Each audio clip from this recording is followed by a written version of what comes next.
Hi, Frank here.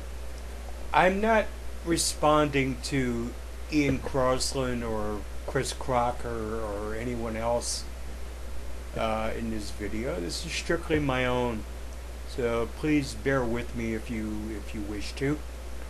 I wanted to touch on a couple of subjects briefly. The first one being the subconscious mind.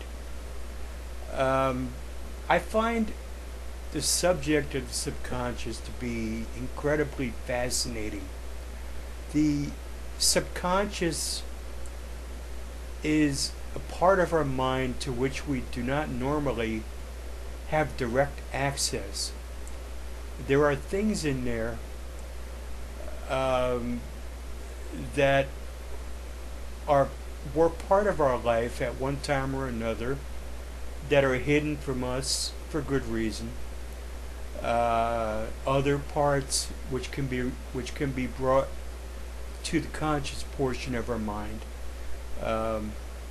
It's actually a pretty busy piece of work.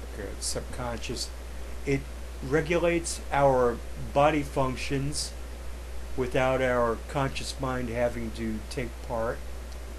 It steps in for us when we zone out while driving or being involved in some other mind-numbing task, and our conscious mind drifts away. And it files away absolutely every waking experience that we have, among other things. It is the storehouse of everything we have ever touched, smelled, tasted, felt, seen, and heard.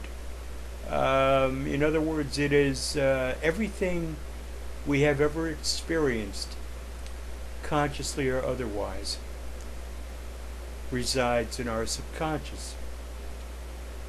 It does assist us at times. If given a task of a creative or challenging nature, we will often say that we rack our brains trying to come up with an idea, something original, something that will help us complete our task.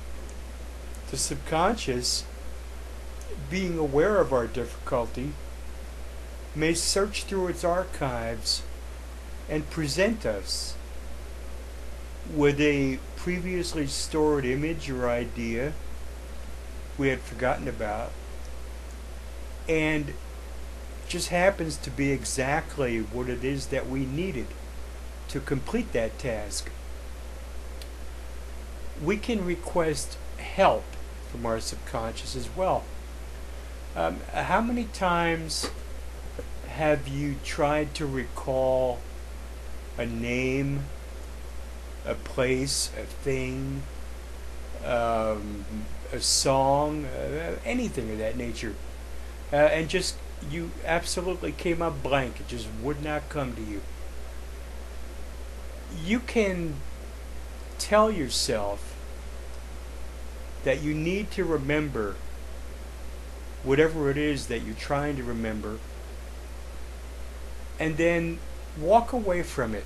Go do something else. Forget that you were trying to remember this particular thing.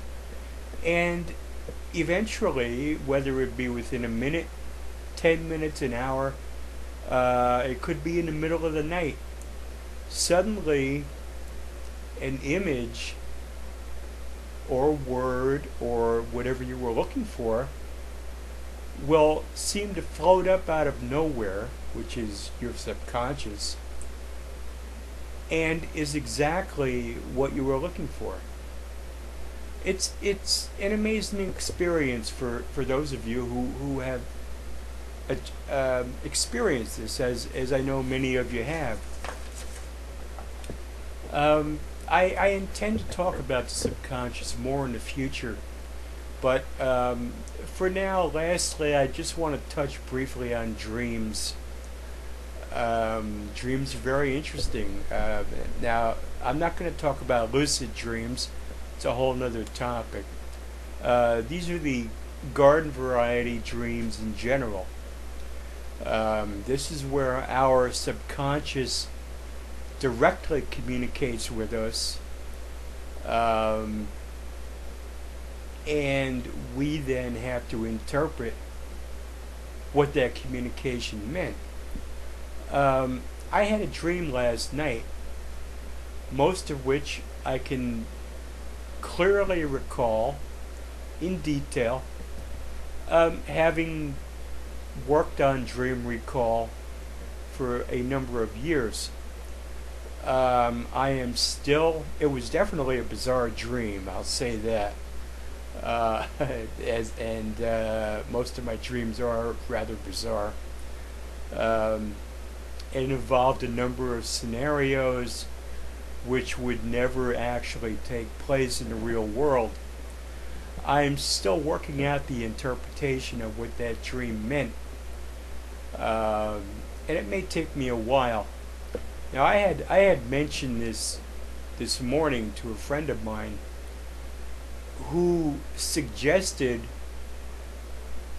that I find myself a dream dictionary to get help. I had to stifle the impulse to laugh in his face, basically, when he said that. Dreams are a direct connection to our subconscious mind. And given that no one has had the exact same life as anyone else, it follows, logically, that no one's subconscious is exactly the same as anyone else's. Dreams are extremely personal and symbolic. Our subconscious will use symbols in many cases to relay ideas and concepts to us that would be totally meaningless to anyone else. These are our dreams, our symbols, and our interpretations. A dream dictionary is like the daily newspaper horoscope. Look at any sign, whether it's yours or not, you'll find something in there that seems to apply directly to you. That they're the generic. They have no validity whatsoever. As I've told people in the past, using a dream dictionary to interpret a dream is like using a Webster's dictionary to interpret a poem. And with that, I will bid you a good day.